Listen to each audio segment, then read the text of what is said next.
"You're a burden now, Mom. Sit with the kids." That's what my son told me on my 60th birthday. In front of neighbors, friends, and strangers at the community center I helped fund with my life savings. I had baked the pie, hung the streamers, poured every ounce of love into that night, only to be treated like a stranger at my own celebration. I gave up nursing school, worked double shifts, drained my savings to support his dreams. But when it was time to honor me, he shoved me aside. And just when I thought the humiliation was over, I found a forged signature, my name, stolen to move money behind my back. I'm not just a mother, I'm Ellie. And after decades of caregiving and silence, I decided to speak up. If you've ever been dismissed by the people you sacrificed everything for, don't scroll. Stay. I'll show you how I turned betrayal into a movement that now lifts up hundreds of women, starting with one fake document and a confrontation that shook a whole room. Because when he smashed my parents' photo frame and hissed, "You're irrelevant now," I stopped waiting to be seen and started fighting to be remembered. If you've ever felt invisible in your own family, this story could be your turning point. Before I begin, I'd love to know who's listening. Are you a woman who's ever felt unseen in her own home? Leave a 1 in the comments if you're a mother, and a 2 if you're a grandmother. And if you're both, go ahead and type 3. I'd love to give you a special shout out in the next chapter. Ready to walk this road with me? Let's begin the story together. I smooth my blue silk blouse, the kitchen warm with the scent of apple pie baking for my 60th birthday. Am I just a caretaker? The oven ticked softly, its hum filling the quiet of my yellow house in our suburban corner of Virginia, June 2024. My hands, dusted with flour, paused over the counter, remembering the dreams I'd tucked away. Nursing school, a white cap, a life I never chased because Nathan needed me. My son, now 38, with his sharp jaw and sharper ambitions, was the reason I'd stayed up nights sewing costumes, working double shifts, pouring every dime into his future.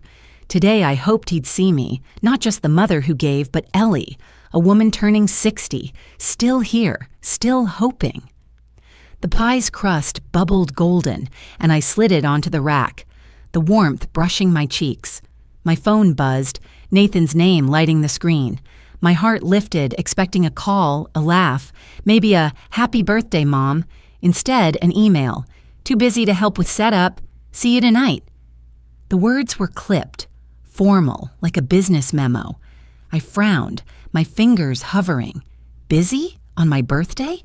I brushed it off, telling myself he'd smile later, raise a glass, make it right.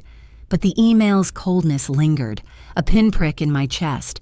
I set the phone down, the counter cool under my palms, and turned back to the pie, its sweetness masking my unease. I drove to Willow Creek Community Center, the pie boxed beside me, its aroma curling through the car. The center's patio was a flurry of summer, streamers fluttering, balloons bobbing, lawn chairs scattered like a block party. I parked, my blouse catching the breeze as I stepped out, arms full of decorations. I'd volunteered here for years, my savings helping build this place, a gift to the community and to Nathan, who'd once called it meaningful. I hung pink streamers, the paper crinkling, imagining his toast. My phone buzzed again. Sarah, my daughter, 35, texted, "Running late, Mom. Sorry." Her words were warm, but rushed, tinged with the guilt I knew she carried, resentment from years ago when I missed her high school graduation for a hospital shift to pay Nathan's tuition. I typed back, "No worries, sweetheart," my fingers steady, though my heart dipped. Jim, my husband, shuffled up, his tie loose, eyes on his phone. "Big deadline," he muttered, barely glancing at the streamers. At 62, he was buried in his accounting job, the music career he'd dreamed of long gone to provide for us. I nodded, swallowing the urge to say, "It's my birthday." Instead, I pinned a balloon, its squeak sharp. Ava, Sarah's 15-year-old daughter, sent a string of heart emojis, promising to come, though I knew her friends often pulled her away from my stories. Her loyalty warmed me even if it wavered. I stood back, the patio glowing, and let myself dream. Nathan, raising a glass, his voice proud, to Mom. Back home, I stood before my mirror, adjusting my blouse, its silk soft against my skin. A photo on the dresser caught my eye. Nathan at 5, gap-toothed, clinging to my hand. I traced his smile, my throat tight. Had I given too much? The question hung, unanswered. I grabbed my purse, the pies box balanced in my arms, and drove back to Willow Creek, the car's hum steadying my nerves. "He'll see me tonight," I whispered. The words, a prayer. The dashboard clock glowed 6 p.m., the party nearing, my hope a fragile flame. I stepped onto the patio, the chatter swelling, glasses clinking like soft bells. Families milled, neighbors waved, the air thick with summer and laughter. I set the pie on a table, smoothing my blouse again, searching for Nathan's familiar frame.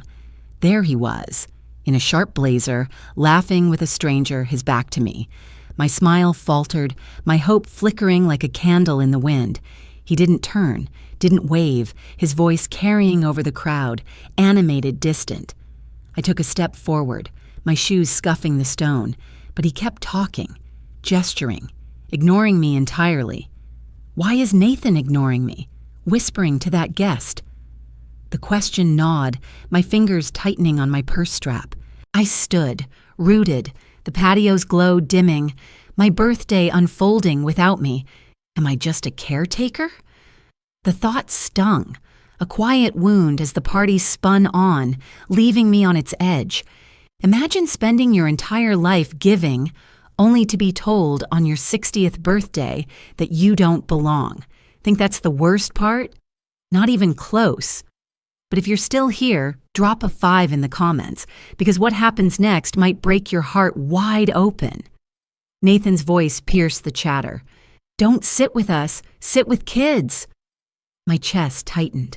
The Willow Creek Community Center's garden patio buzzed with laughter, champagne glasses clinking like tiny bells under the string lights. I stood frozen, my blue blouse clinging to my skin in the humid Virginia evening, my apple pie balanced in my hands. I'd spent years building this place, my savings poured into its brick and mortar, all for nights like this, my 60th birthday, meant to gather my family close. But Nathan's words sliced through, sharp and cold, stripping that dream away. I scanned the tables, searching for my name card, my heels scuffing the stone. The patio was alive with neighbors and strangers, their voices a warm hum. I expected a seat near Nathan, my son, maybe beside Sarah or Jim, a place where I belonged. But the cards read Mr. and Mrs. Carter, the Johnsons, none for Ellie Thompson. My breath hitched. Nathan, 38, in his sharp blazer caught my eye, his smile tight. He strode over, his cologne sharp, and nudged my arm, not gently. "You're a burden now, Mom," he said, his voice low but biting. "Sit with kids." He gestured to a small table cluttered with crayons and juice boxes, where 2 children scribbled. Guests nearby glanced away, their murmurs fading. The string lights blurred in my vision, my face burning. I clutched the pie box, my fingers denting the cardboard, and shuffled toward the table, my footsteps heavy, each one echoing Nathan's dismissal. I sank into a plastic chair at the kids' table, the pie thumping onto the surface, its sweet scent mocking me. Crayons rolled, one tapping my wrist. The children chattered, oblivious, their giggles sharp against the distant clink of glasses. I set the pie down, my hands trembling, and picked up a plastic fork, its tines flimsy. Did I raise him or did he erase me? The question clawed at me, raw and aching.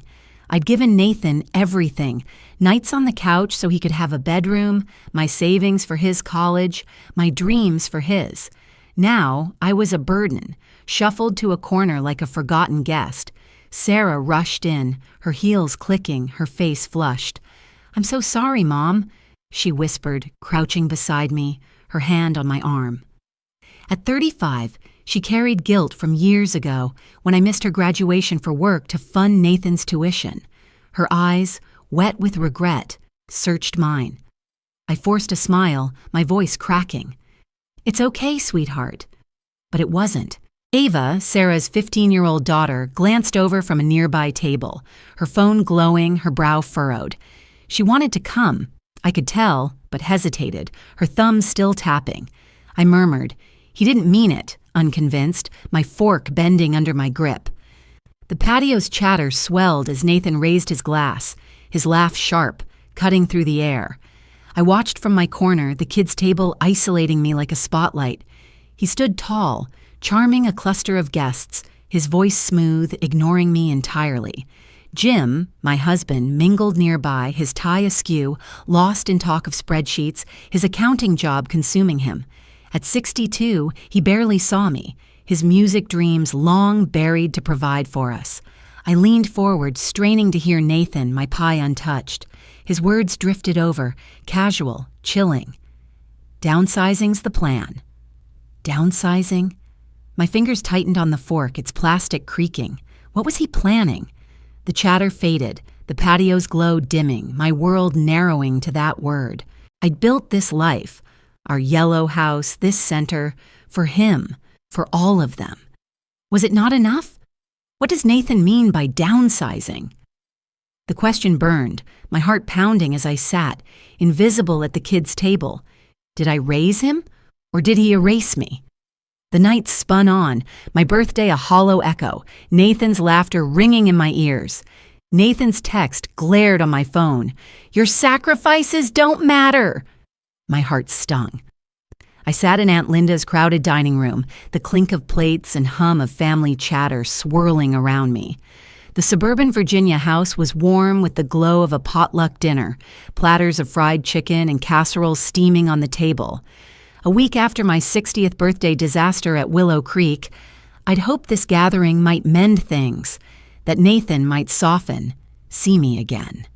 But his words, sharp as the fork in my hand, cut deeper than the patio's humiliation, leaving me raw, exposed, questioning everything I'd given. I'd been sharing a memory, my voice soft, about funding Nathan's real estate business years ago, my savings drained to give him a start. The table quieted, relatives leaning in, their forks pausing. Nathan, 38, sat across, his jaw tight, eyes on his plate. Then he snapped, his voice slicing through the chatter. "Your sacrifices don't matter, Mom." The words landed like a slap, my face burning. Aunt Linda coughed, her napkin rustling. Uncle Joe shifted, his chair creaking. Sarah, my daughter, 35, froze, her hand gripping her glass, guilt from missing her graduation years ago flashing in her eyes. I stared at Nathan, his blazer crisp, his entitlement glaring, driven by the failed deal I'd warned him against. My throat tightened, my fingers clenching the fork. Did I raise him, or did he erase me? The dining room's warmth faded, the clinking plates a hollow echo. I pushed my chair back, mumbling, "Excuse me," and fled to my car, the silence heavy as I drove home, headlights cutting through the dark. In my yellow house's dim kitchen, the clock ticked past 9. I sat at the table, my untouched coffee cooling, the apple pie from my birthday still wrapped in foil, a bitter reminder. I texted Nathan, my fingers trembling. "Why would you say that?" I hoped for remorse, a crack in his armor. My phone buzzed, his reply cold. "Stop whining, Mom. I've got a deal to focus on." A deal? My breath caught, memories flooding, his real estate venture, my savings gone, his promises broken. I whispered, "He's using me." The words bitter on my tongue. I traced the table's grain, recalling nights I'd worked doubles to keep him in brand-name sneakers, my dreams of nursing school buried. His greed, rooted in that failed deal, was clearer now, but the hurt still throbbed, a wound I couldn't soothe. Sarah's knock startled me, her silhouette soft through the glass. She stepped in, her coat damp from a drizzle, her eyes wet. "He's desperate, Mom," she said, hugging me, her voice thick. She explained Nathan's business collapse, debts piling high, her own guilt from resenting my absence at her graduation, fueling her support. "You don't deserve this," she murmured, her arms warm. Jim shuffled in, his tie loosened, brushing off the tension with, "He's just stressed." But his glance lingered on my tears, his music dreams, abandoned for our family, flickering in his eyes, a hint of awakening. My phone pinged, Ava's text glowing. "I'm sorry, Grandma." At 15, her loyalty shone, though her friends often pulled her away. I clutched Sarah's hand, defiance stirring. "I won't let him erase me," I said, my voice low but firm, the kitchen's dim light steadying me. "What's Nathan's deal about?" The question gnawed, my fingers tightening on my mug as I sat, hurt but defiant, ready to face whatever he planned next. Did I raise him, or did he erase me? Vivian's voice trembled. "Nathan's scheming, Ellie." My hands froze. I stood in the linen closet at Willow Creek Community Center, the air thick with the starchy scent of fresh sheets. The hum of the overhead fan muffled my gasp as Vivian, 82, held up her phone, her sharp eyes glinting. A week after Nathan's cruel outburst at Aunt Linda's, his words, "Your sacrifices don't matter," still stung, but this was different, darker. I'd poured my heart and savings into this center, believing it was a legacy for my family, for Nathan. Now Vivian's warning cracked that belief, my fingers clutching a folded towel, suspicion curling in my chest like smoke. She tapped her phone, and Nathan's voice filled the closet, cold and demanding. "Redirect her donation. It's better used elsewhere." The recording from a board meeting she'd overheard was a blade to my heart. My son, 38, was after my $200,000 gift to Willow Creek, the same gift he'd once praised as meaningful. Vivian's lips pressed thin, her own pain, estrangement from her daughter over an inheritance dispute, mirroring mine. "He's after your money, Ellie," she said, her voice steady but fierce. I'd given up nursing school for Nathan, worked nights to keep him fed, clothed, dreaming. Was I ever his mother, or just his bank? The question burned, my throat tight. The closet's walls seemed to close in, the fan's hum a low drone. Vivian touched my arm, her resolve sparking mine. "Let's get some air," she said, and we stepped into the sunlight, heading to the farmer's market, the center's chatter fading behind us. The market buzzed, stalls brimming with fresh peaches, their sweet scent mingling with warm asphalt. Ava, my 15-year-old granddaughter, trailed beside me, her phone glowing. I picked up a peach, its fuzz soft, trying to share a story about planting trees with my mother. Ava's thumbs tapped, her eyes on a friend's text, and my voice faltered. She caught my pause, her face flushing. "Sorry, Grandma," she said, pocketing her phone, squeezing my hand. "You're stronger than Mom says." Her loyalty, though wavering under teenage distractions, warmed me. I smiled, my anger at Nathan sharpening. "You're my sunshine, Ava," I said, my voice firm. We bought a basket of peaches, the woven handle creaking, and I thought of Vivian's recording, Nathan's voice scheming to take what I'd built. My resolve hardened, the market's hum fueling my determination to uncover his plans. Alone in my yellow house, I sat at the kitchen table, the clock ticking past noon. I replayed Vivian's recording, Nathan's cold tone echoing through my phone's speaker. My coffee mug warmed my palms, but my anger flared, hot and unyielding. "He won't take my home," I whispered the words of vow. I'd sacrificed everything, my dreams, my savings for him, believing he'd protect me one day. Now his betrayal stretched beyond our house to the community I'd nurtured. The mug's warmth steadied me, my mind racing. What was he plotting with the board? The question gnawed, my fingers tightening on the ceramic, the kitchen's dim light casting long shadows. What's Nathan plotting with the board? I stood, my chair scraping the floor, suspicion driving me forward. Was I ever his mother, or just his bank? The recording's echo lingered, my anger a fire I wouldn't let die. If you found out your own child was quietly plotting behind your back, would it be the betrayal or the silence that hurt more? We're about to cross into the part that still haunts me. If you're still watching, Drop a 6 in the comments, so I know I'm not the only one who's felt this way. Nathan's letter confessed, I forged her signature before. My trust crumbled. I stood in my cluttered study, the yellow house, silent, dusty photo albums spilling across the desk.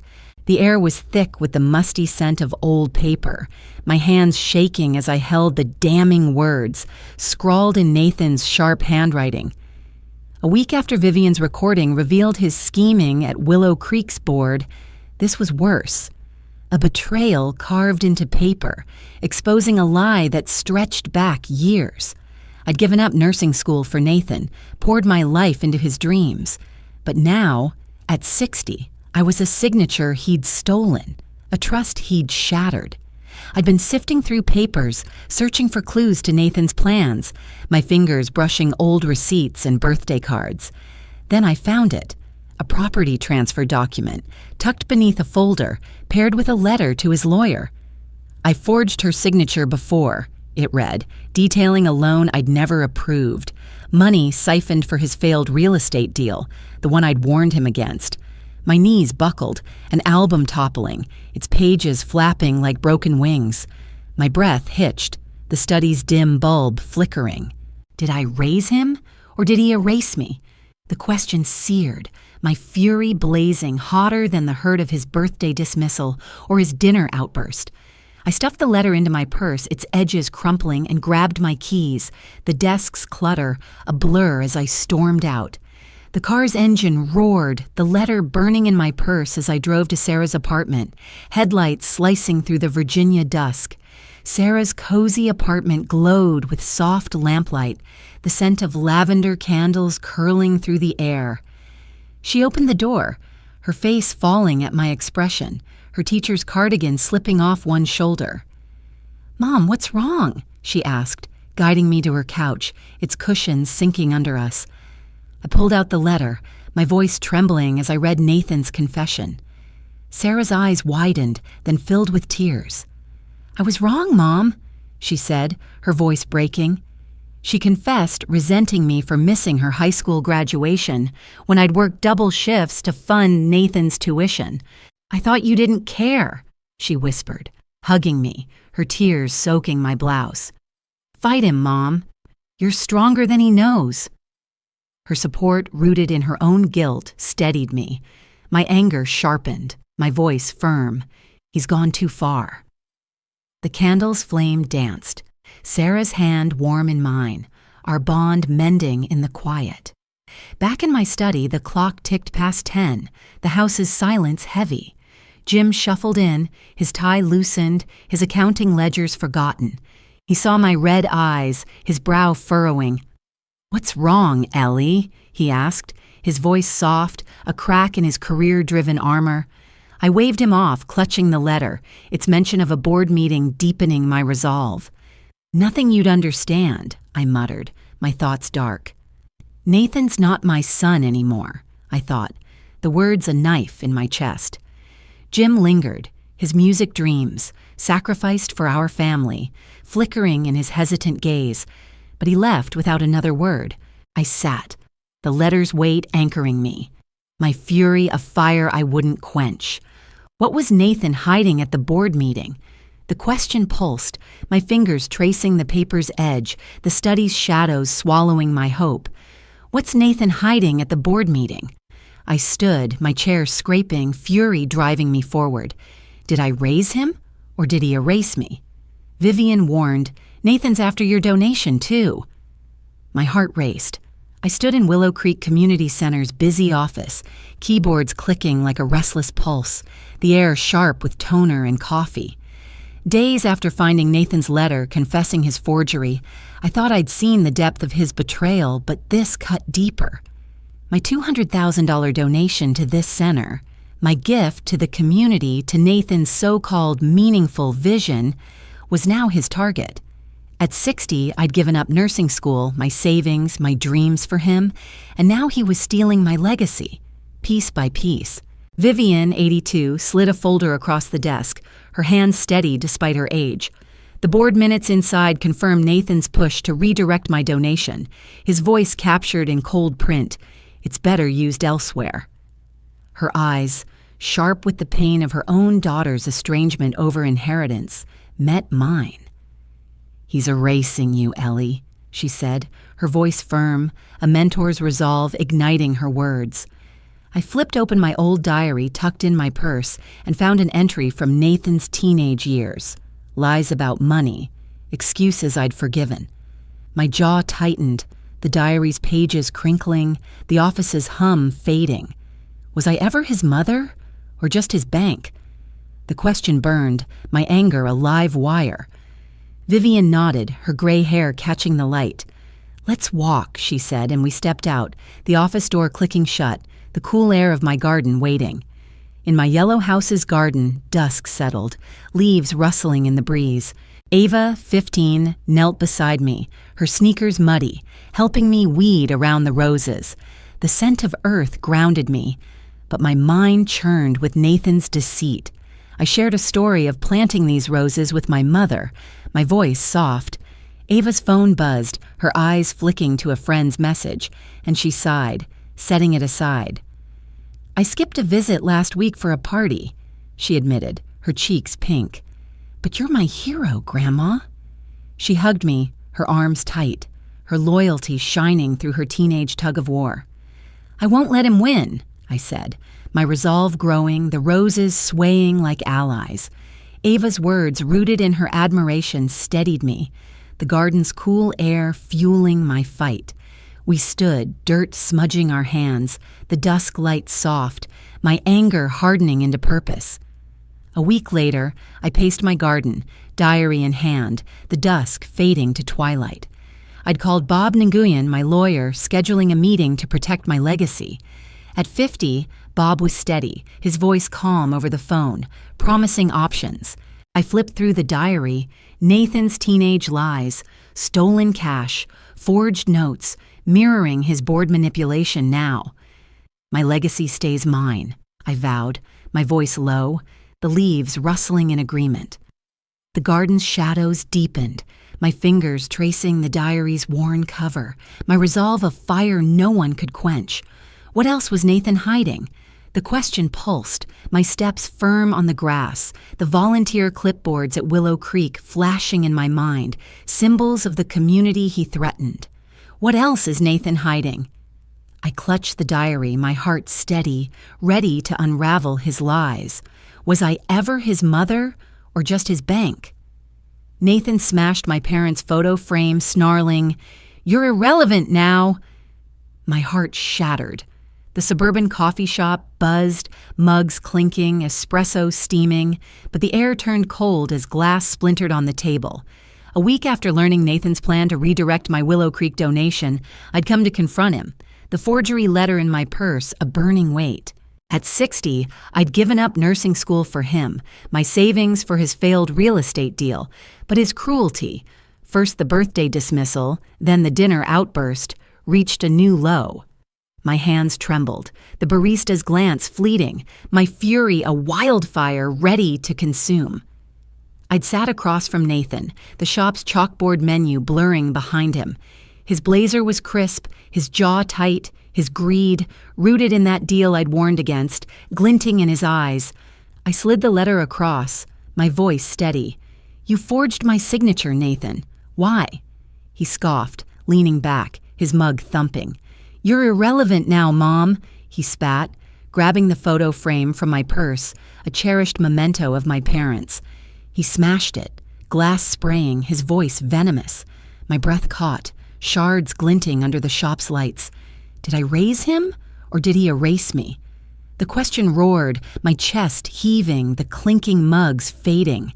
I stood, purse clutched, and stormed out, my heels clicking, the barista's murmur trailing me. I drove home, knuckles white, the letter's edges poking through my bag, fury pulsing through me. In my yellow house's living room, floorboards creaking, I sank onto the couch, the frame's shards glinting on the coffee table. Sarah burst in, her coat flapping, her face flushed with outrage. "He's gone too far, Mom," she said, kneeling, her hands gripping mine. At 35, her guilt over resenting my absence at her graduation fueled her fire. "You're not alone," she whispered, her voice fierce. Ava, 15, followed, her phone dark, skipping a friend's party to stay. "I'm with you, Grandma," she vowed, her eyes wet, her loyalty a balm against Nathan's cruelty. I hugged them, my voice hardening. "He won't break me." The shards caught the lamplight, a jagged reminder of my resolve. My anger, raw and unyielding, found strength in their support. The room's warmth a shield against the cold of Nathan's words.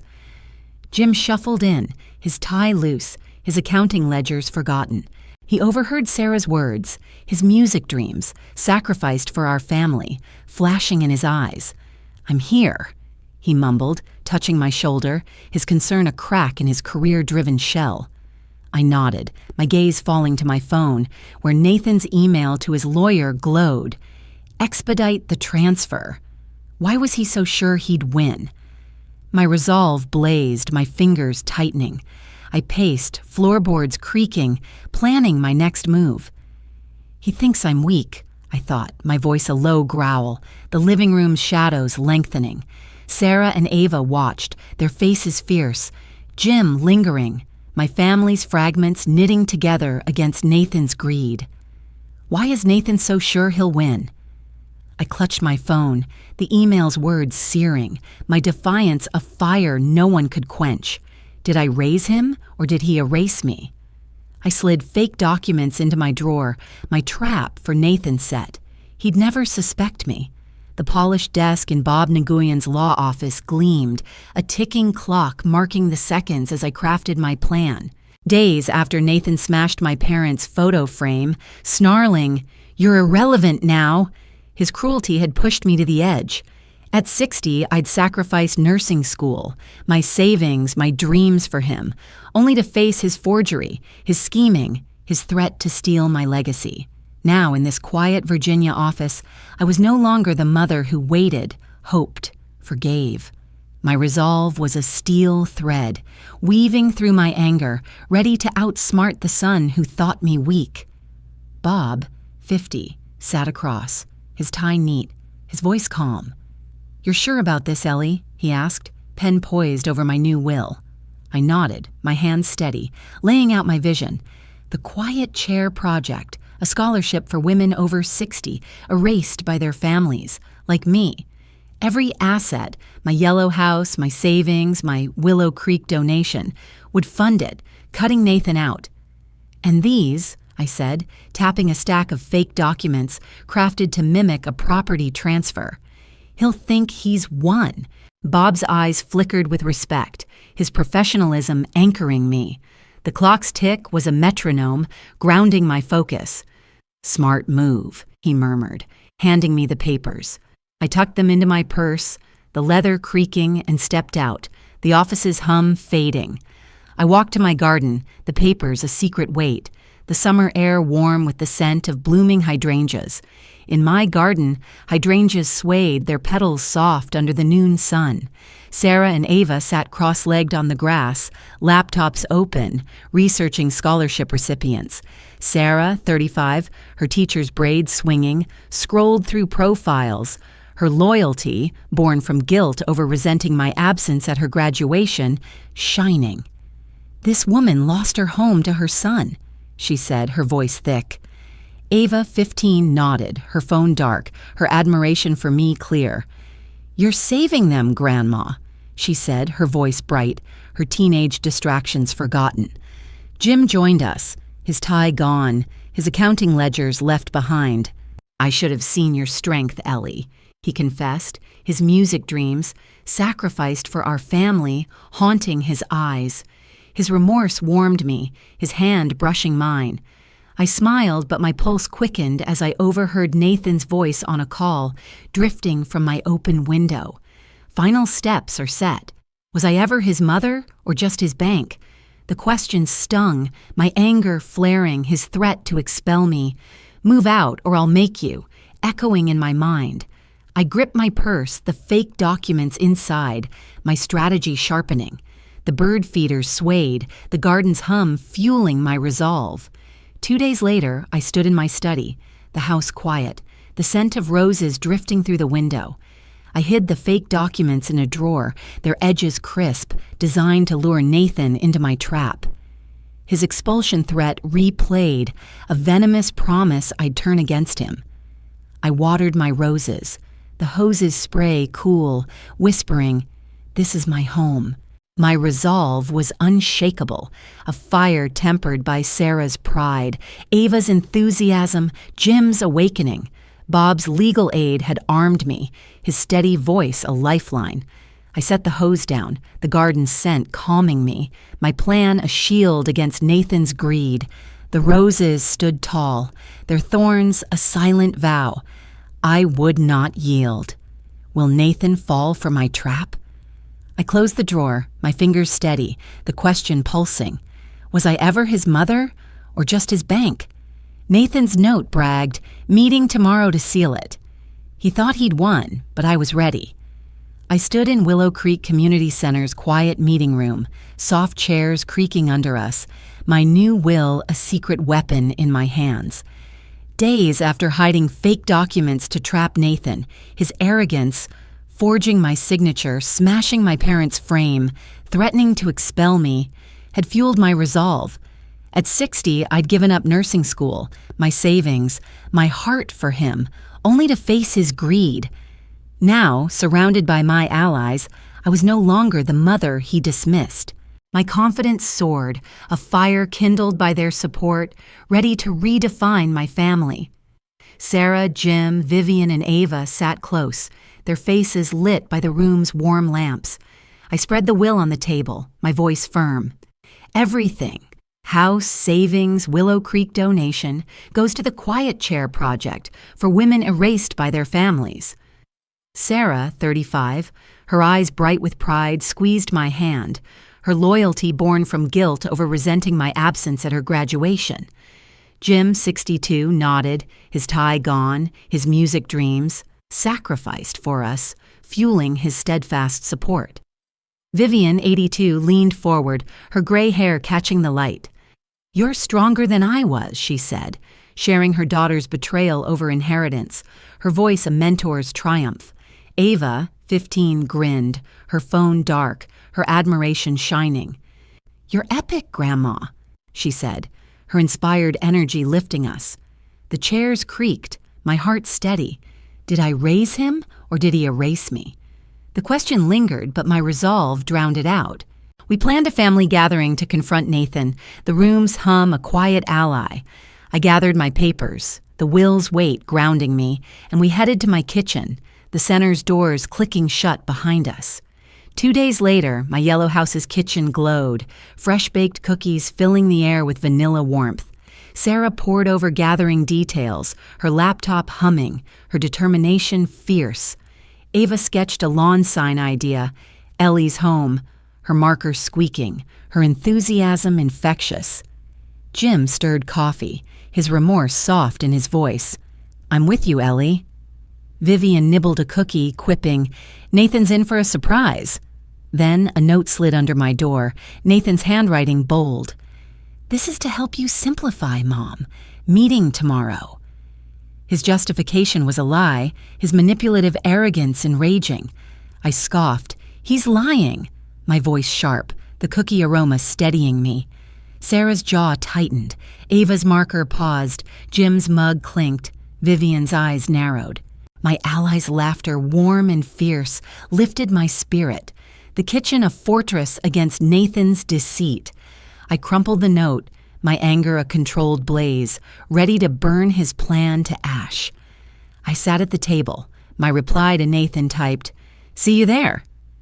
My tone was calm, a mask for the storm inside. I reflected on my sacrifices, nights working, dreams buried, love poured into a son who saw me as a burden. "I'm done being erased," I said, my voice low, the words a vow. The cookies cooled, their scent wrapping me like a shield, my ally's presence a strength I'd forgotten I had.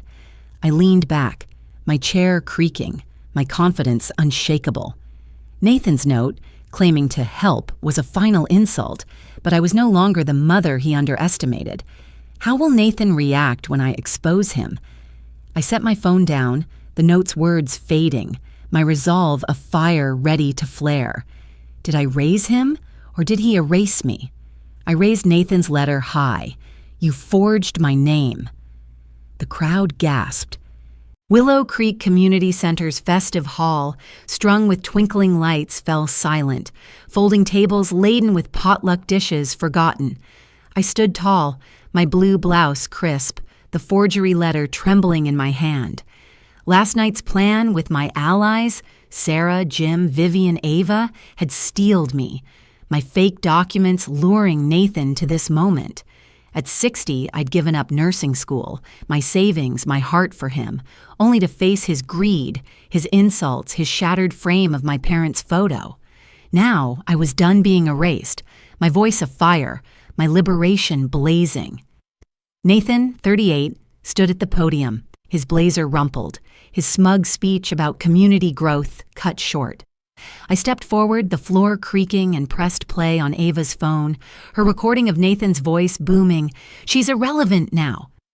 Guests shifted, their murmurs sharp, string lights flickering. I held up the letter, my voice clear. You forged my signature, Nathan. You tried to steal my home, my donation. His face paled, his greed, rooted in his failed real estate deal, laid bare. He stammered, "It was for you, Mom." But the crowd's gasps drowned him, their eyes wide. Sarah, 35, stood beside me, her pride fierce, her reconciliation after resenting my absence at her graduation complete. Jim, 62, loomed protectively, his music dreams fueling his support. Vivian, 82, nodded, her joy radiant, her own daughter's betrayal mirrored in my stand. Ava, 15, recorded, her grin wide, her loyalty alight. Did I raise him, or did he erase me? The question faded, my triumph rising. The hall's chatter swelled, and I led my allies outside, the crowd's murmurs trailing us, the air cool.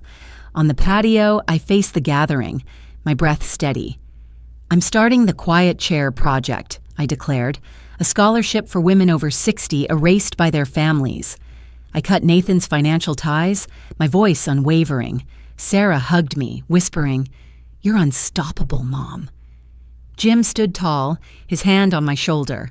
Vivian quipped, "That's my girl," her mentorship shining. Ava filmed, her phone flashing, her inspired voice cheering. "Go, Grandma!" The crowd clapped, their plates of coleslaw and ribs forgotten, the potluck's warmth embracing me. Nathan hovered at the edge, his face tight, his defeat clear. My heart lifted, the patio string lights a halo, my legacy reborn. I stepped forward, the grass soft, leading them to my home, the night alive with possibility. At my yellow house's front lawn, dewy grass crunched underfoot. I unveiled a hand-painted sign, Ellie's home, forever mine. Its letters gleamed, a symbol of my reclaimed identity. Ava's phone flashed, capturing the moment, her laughter bright. Sarah squeezed my arm, Jim nodded, Vivian winked, their support a fortress. "This is mine," I said, my voice free, the crowd's applause warm. Nathan slunk away, his shadow fading, his failed deal a weight he'd carry alone. I stood by the sign, my fingers brushing its wood, my liberation complete, the lawn's cool air a promise kept. Will Nathan try to fight back? I smiled, the question light, my home mine forever. Did I raise him, or did he erase me? I hung red curtains, Nathan's shadow gone. My house breathed again. The yellow walls of my Virginia home glowed with fresh red paint, the rollers hum a quiet hymn as I erased every trace of his betrayal.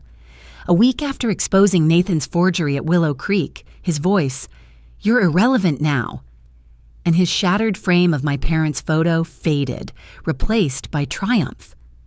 At 60, I'd given up nursing school, my savings, my heart for him.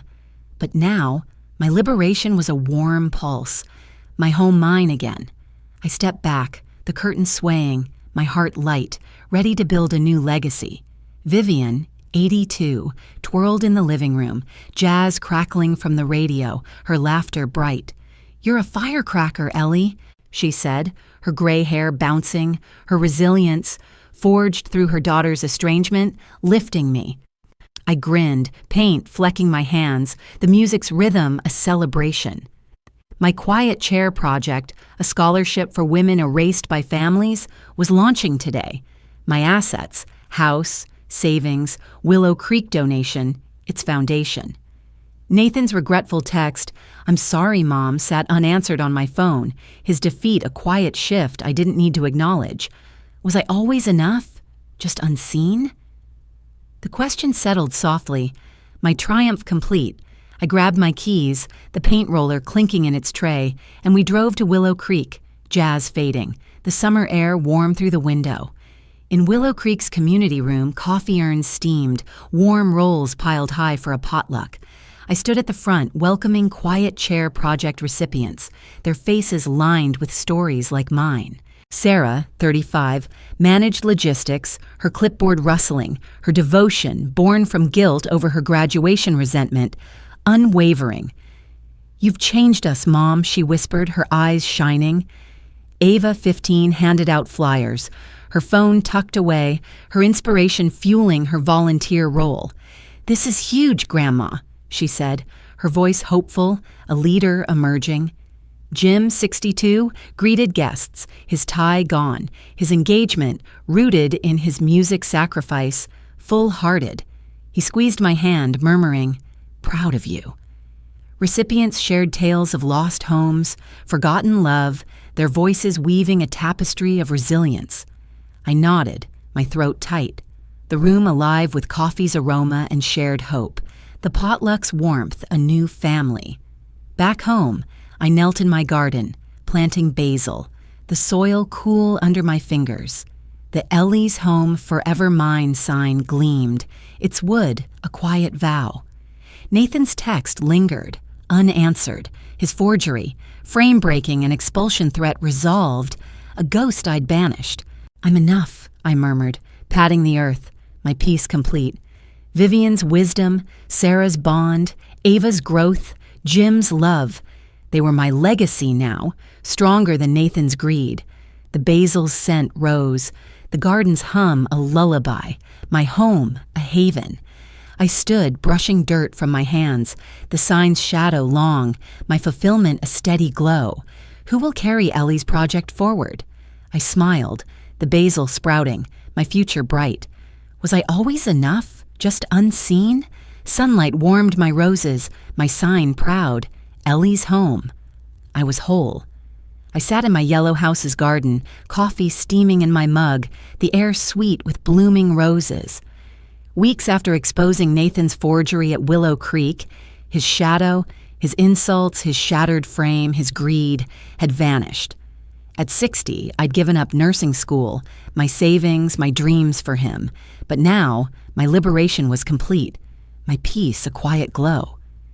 The Ellie's home forever mine sign stood tall, a symbol of my reclaimed life, my true family forged through love. I sipped my coffee, the mug's warmth steadying my hands, the rose's scent a gentle embrace. Sarah's car pulled up, her laughter spilling out as she stepped into the garden, a pot of chili in her arms. "You're my rock, Mom," she said, her eyes bright, her devotion, born from reconciling over her graduation resentment, unbreakable. At 35, she visited weekly, our bond a tapestry of shared meals and mended hurts. We cooked in my kitchen, the chili simmering, our laughter mingling with the roses' sway. "You've built something real," Sarah said, stirring the pot, her voice warm. I nodded, my heart full, the garden's serenity a mirror of my peace. We grabbed our mugs, the chili's spice lingering, and walked to Willow Creek, the path familiar, our steps light. In Willow Creek's community room, volunteers bustled, mugs clinking, the air rich with coffee and hope. Ava, 15, shared her volunteering plans, her ponytail bouncing. "You're epic, Grandma," she said, her hope a spark, her inspiration driving her to lead. Jim, 62, pored over project finances, his tie gone, his redemption, rooted in his music sacrifice, complete. "We're making a difference, Ellie," he said, his smile soft. Vivian, 82, hummed jazz, her joy infectious, her friendship, forged through her daughter's estrangement, uplifting me. "You've given them a voice," she said, her eyes twinkling. I stood among them, valued. The Quiet Chair Project thriving, its recipient stories echoing mine. The room buzzed, a new family born, my legacy secure. Back in my garden, dusk settled, the roses glowing. I opened my mailbox, finding a scholarship application, its letter a quiet surprise. "You gave me a voice, unseen no more." My throat tightened, the paper crinkling, Nathan's past offenses, forgery, frame breaking, a distant memory. Did I raise him, or did he free me? The question settled, my peace final. I watched sunlight dance on the roses, whispering, "I'm home." The garden hummed, alive, my sign gleaming, my life a testament to love reclaimed. Sunlight filtered through my roses, their petals soft as I sipped coffee in my garden. My Ellie's home sign stood proud, but a new challenge stirred. Months after launching the Quiet Chair Project, my legacy was thriving, but whispers reached me. A developer, backed by Nathan's old contacts, eyed Willow Creek for a condo project. At 60, I'd fought to reclaim my home, my worth, from Nathan's greed, his forgery, his insults, his shattered frame of my parents' photo.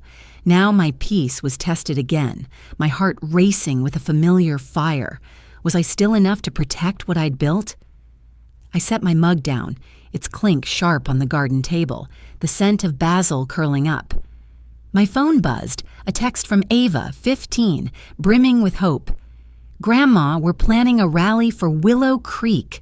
Her volunteering had grown, her loyalty a spark that lit my resolve. I drove to Willow Creek, the car's hum steady, my mind churning. The community room buzzed, volunteers sorting flyers, mugs clinking. Sarah, 35, her braid swinging, pinned a map, her devotion, forged through our reconciliation, unwavering. "We'll fight this, Mom," she said, her voice firm. Jim, 62, adjusted his glasses, his accounting skills now aiding our cause, his music dreams fueling his support. Vivian, 82, sorted clipboards, her estrangement from her daughter sharpening her quips. Developers? They'll meet Ellie Thompson. I smiled, but a note slipped from a flyer, unsigned. "Back off, or Willow Creek's gone." My fingers tightened, a micro-twist hinting at Nathan's shadow. Why was this note here? The question gnawed, my resolve hardening, the room's chatter a rallying cry. In my kitchen, dusk falling, I baked cornbread, its golden scent grounding me. Ava sketched rally signs, her marker squeaking, her hope infectious. "We'll save it, Grandma," she said, her eyes bright. I nodded, but the note's threat lingered, my anger a quiet ember. Was I fighting Nathan's ghost, or something new? I sliced the cornbread, the knife scrape firm, vowing to protect Willow Creek, my home, my family. The kitchen's warmth held me, but the note's words echoed, a challenge I wouldn't ignore. The rally's energy pulsed, Willow Creek's patio glowing with lanterns. I held a megaphone, my voice steady. "This is our home." The crowd cheered, signs waving, but the developer's threat loomed. Last night, I'd found an email from a consultant linked to Nathan's old firm, proposing a buyout for Willow Creek. My heart pounded, memories of Nathan's betrayal, his "you're irrelevant," and forged signature, stirring. At 60, I'd reclaimed my life, but now my legacy faced a new foe. Could I hold the line? The lanterns swayed, their clink soft, the air rich with barbecue smoke. Sarah rallied volunteers, her clipboard rustling, her loyalty fierce. "We've got signatures, Mom," she said, her smile wide. Ava led a chant, her phone filming, her leadership blooming. Jim handed out water, his support unwavering, his music dreams a quiet strength. Vivian, her cane tapping, quipped, "They'll regret crossing us." But a stranger lingered, his suit crisp, watching me. I approached, my heels firm, and he handed me a card. Think about the offer. My fingers froze, his smirk a micro twist, hinting at deeper ties to Nathan's network. Who sent him? The question burned, my resolve a shield. I tore the card, the crowd's cheers drowning my fear, the patio's glow a fortress. Back in my garden, stars above, I planted a maple sapling, its roots a symbol of resistance. Sarah sat beside me, her hand on mine. You're unstoppable, she said, her voice soft. Ava dug, her laughter bright, Jim and Vivian watching, their pride warm. The sapling stood, its leaves rustling, my vow clear. Willow Creek stays ours. But the stranger's card lingered in my mind, a threat I'd face head on, my peace, a fire that wouldn't fade. The developer backed down, Willow Creek saved. I stood in my garden, roses blooming, a new sign beside Ellie's home. Quiet Chair Grove. A year after Nathan's defeat, his final letter, found in Willow Creek's files, admitting his role in the developer's push, closed his chapter. At 60, I'd fought his greed, his insults, his forgery, and now my legacy was secure, my family whole. Was I freed by his betrayal, or did I free myself? The Grove's opening buzzed, Willow Creek's patio alive with laughter, mugs clinking. Sarah unveiled a plaque, her voice proud. For Ellie, our heart. Her devotion, sealed through our bond, shone. Ava led kids planting saplings, her hope a legacy of her own. Jim hung lanterns, his redemption complete, his music dreams alive in his smile. Vivian, 82, shared a story, her mentorship eternal. A scholarship recipient approached, her letter, thanking me for her new start, a micro twist, revealing my impact's depth. Who else would bloom here? The question warmed me, my peace a garden in full bloom. I knelt, planting a rose, its thorns gentle, my fingers in cool soil. I'm home, I whispered, the groves hum a song, my family, Sarah, Ava, Jim, Vivian, my true roots. The roses swayed, my legacy blossoming forever mine. Morning dew kissed my roses, the quiet chair grove sign gleaming beside Ellie's home. I cradled a coffee mug, its warmth steady in my hands, the garden's hum, a quiet song. Months after saving Willow Creek from developers, my legacy thrived. Nathan's shadow, his forgery, his insults, his final letter admitting his schemes, gone. At 60, I'd fought to reclaim my worth, but a new whisper stirred. A neighboring town's community center faced closure, its seniors voiceless. My heart stirred, a familiar resolve flickering. Could I extend my legacy beyond my garden? I set my mug down, its clink soft on the garden table, basil's scent curling up. Sarah's text buzzed. Mom, heard about Oak Ridge Center. Let's help. At 35, her devotion, forged through our reconciliation, was a spark. I drove to Willow Creek, the car's engine humming, my mind racing. The community room buzzed, volunteers stacking chairs, mugs clinking. Ava, 15, pinned flyers, her hope radiant. Grandma, we can save Oak Ridge, she said, her voice bright. Jim, 62, sorted budgets, his music dreams fueling his steady hand. Vivian, 82, quipped, another fight, count me in. But a letter slipped from a stack, unsigned. Oak Ridge isn't your battle. My fingers paused, a micro twist hinting at resistance. Who sent this warning? The question tugged, my resolve firm. I tucked the letter away, the room's chatter a call to action, my allies' faces fierce. In my kitchen, dusk painting the walls gold, I baked blueberry muffins, their sweet aroma grounding me. Ava sketched flyers, her pencil scratching, her loyalty unwavering. We'll rally them, Grandma, she said, her eyes shining. I nodded, the letter's warning lingering, my determination a quiet flame. Was I meant to fight every battle or choose my peace? I sliced a muffin, its warmth soft, vowing to lift Oak Ridge's voices, my family by my side. The kitchen's glow held me, the letters shadow a challenge I'd meet.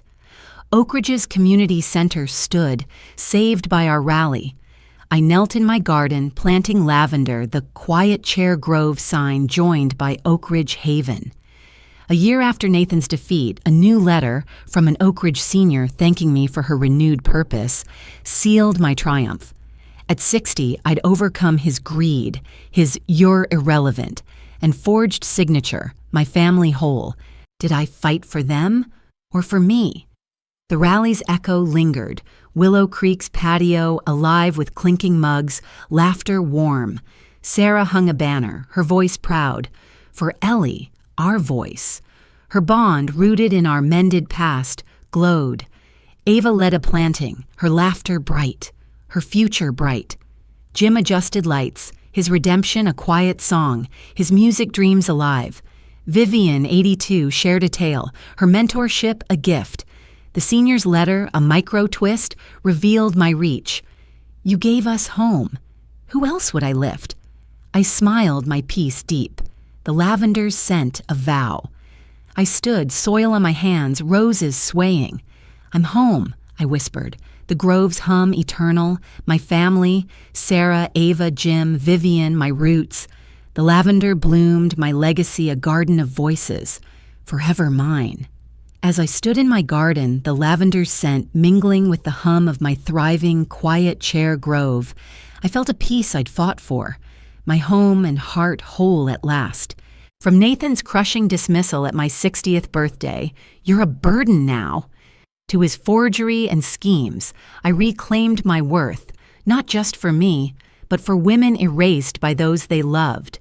In life, family can wound us, but love, like a stubborn rose, finds a way to bloom through forgiveness and chosen bonds with those who truly see us. Sarah's devotion, Ava's hope, Jim's redemption, and Vivian's wisdom became my true family, proving that resilience can redefine what home means. Through every battle, saving Willow Creek, lifting Oak Ridge's voices, I learned that our strength lies in nurturing others, even after betrayal. If this story touched you, please share your own journey in the comments. Your voice matters. I'd love for you to follow along for more stories of love and triumph.